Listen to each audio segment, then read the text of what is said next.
Assalomu alaykum. O'tgan kun davomida jahonda ro'y bergan muhim voqea hodisalar haqida odatdagidek kundalik xabarnomamizda.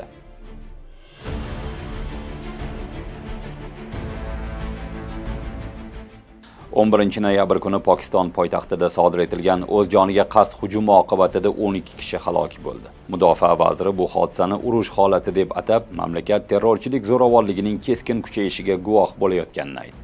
Ichki ishlar vaziri Naqviyning aytishicha, Islomoboddagi sud binosi yaqinidagi o'zini portlatgan xudkush hujumi natijasida kamida 12 kishi halok bo'lgan, 27 kishi yaralangan. Portlash tushlik paytida kirish eshigi yaqinida sodir bo'lgan. Mahalliy ommaviy axborot vositalari kadrlarda qon bilan qoplangan odamlar, yonayotgan mashina va shikastlangan avtomobillar ko'rinadi. Politsiya hududni o'rab olgan. Terrorchi piyoda holda sud binosiga kirishga urinib ko'rgan, ammo kirish imkonini topolmagach, politsiya mashinasi yonida o'zini portlatgan, dedi vazir. Bosh vazir Shahboz Sharif portlashni qoralab, Hindistonni mintaqada o'z qo'g'irchoqlari orqali terrorchilikni yoyayotganlikda aybladi. Dunyo endi Hindistonning bunday yovuz fitnalarini qoralaydigan payt keldi, dedi u. Sharifga ko'ra, bu hujumlar Afg'oniston hududidan Hindistonning ko'magi bilan amalga oshirilgan. Biroq Hindiston bosh vazirligi bu ayblovlarni asossiz va uydirma deb rad etdi. Pokiston hozir toliblar va Hindiston bilan keskin qarama-qarshilikda. May oyida Hindiston bilan 4 kunlik urush olib bordi. O'tgan oy esa Kobulni ham o'z ichiga olgan Afg'onistonga aviatsiya zarbalari uyushtirdi. Kobuldagi Tolibon ma'muriyati esa bayonotida hujumlarni qattiq qoralashni va chuqur hamdardlik bildirishini ma'lum qildi. Pokiston ayblovlariga izoh so'ralganda Tolibon vakili javob bermagan. Kobul o'z hududi boshqa davlatlarga qarshi hujumlar uchun ishlatilayotganini rad etadi. Pokistondagi bu hujumlardan bir kun avval Hindiston poytaxtida portlash bo'lib, 8 kishi halok bo'lgan edi.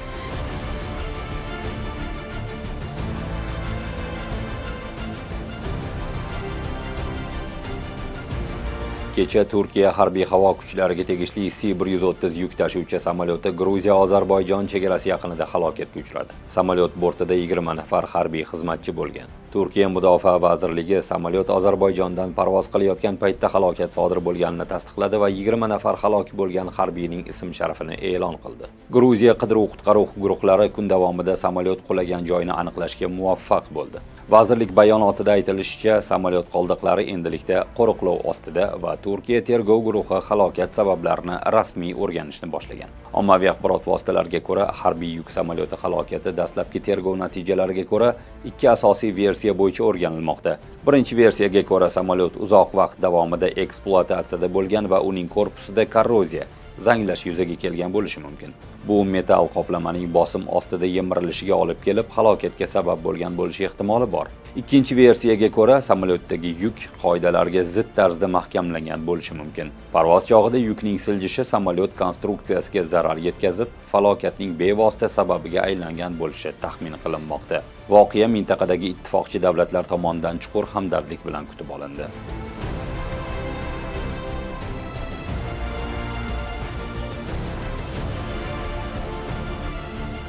Isroil bosh vaziri Benyamin Netanyahu va AQSh prezidenti Donald Trampning kuyovi, sobiq maslahatchi Jared Kushner Rafah shahridagi Hamasning taxminan 200 nafar askarini Falastin hududlaridan tashqariga chiqarish bo'yicha kelishuvga erishgan. Bu haqda Isroil ommaviy axborot vositalari xabar bermoqda.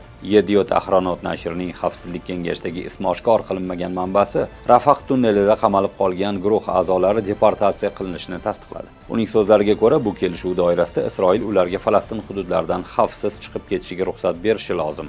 Rasmiy manbaga ko'ra, hozircha ularni qabul qilishga biror davlat rozi bo'lmagan. Rafah 10-oktyabrda kuchga kirgan o't ochishni to'xtatish bitimi bo'yicha Isroil armiyasi nazoratidagi hudud hisoblanadi. Falastinliklarga bu chiziqning g'arbiy tarafida harakatlanishga ruxsat etilgan. Yakshanba kuni esa Hamas Rafahda qamalib qolgan o'z jangchilari bilan to'qnashuvlar uchun Isroilni mas'ul deb hisoblashini e'lon qildi.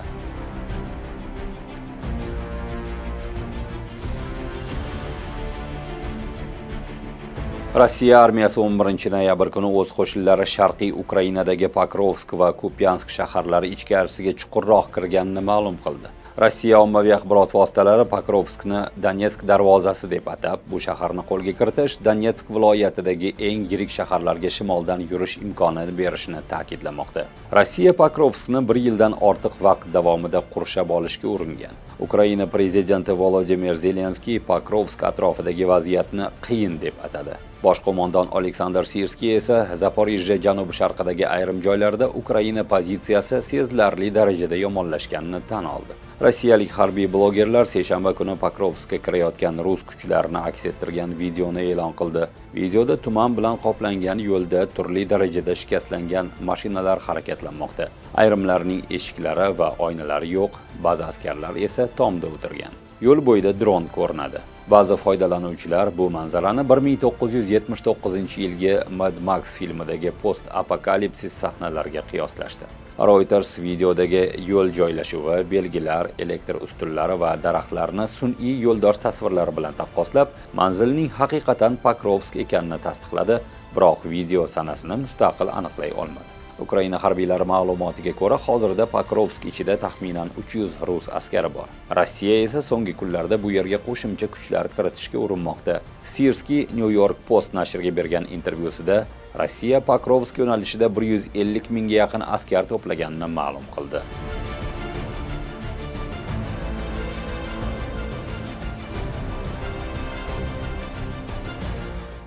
Qozog'iston prezidenti Qosim-Jo'mart To'qayev AQShdan qaytgach, bir necha kun o'tib 11 noyabr kuni davlat tashrifi bilan Rossiyaga bordi. Kecha ikki yetakchi Kremlda norasmiy suhbatlashgan. To'qayev Kremlda Putin bilan o'tkazilgan norasmiy muzokaralarda aytishicha, Rossiya va Qozog'iston o'rtasida hech qanday jiddiy muammolar yo'q.